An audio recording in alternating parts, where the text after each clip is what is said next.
Okay, તો મેં પરવળને chop કરી દીધા છે અને હવે આપણે શાક વઘારીશું. મેં 2 ચમચી તેલ લીધું છે. હવે એમાં રાઈ અને જીરું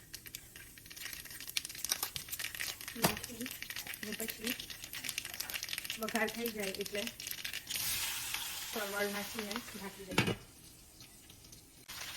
હવે તેમાં 1 ચમચી હળદર નાખીને મિક્સ કરી દઈશું.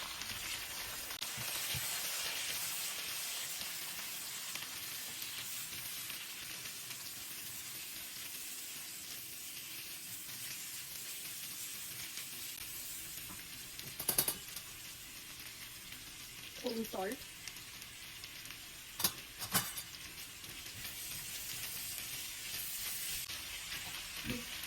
અને હવે ઢાંકીને એને 10 મિનિટ ચડવા દઈશું. ઓકે, તો 10 મિનિટ થઈ ગઈ છે. હવે આપણે શાકને ચેક કરીશું.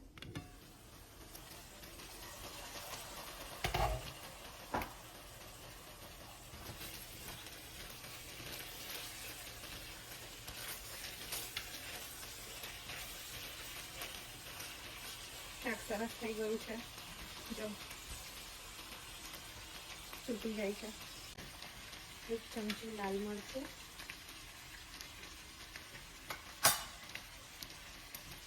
1 ચમચી ધાણા જીરું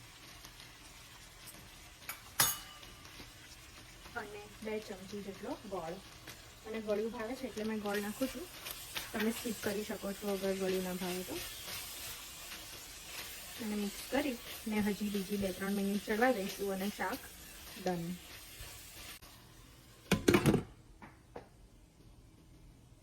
ફ્રેશ ધાણા નાખીશું અને ડન.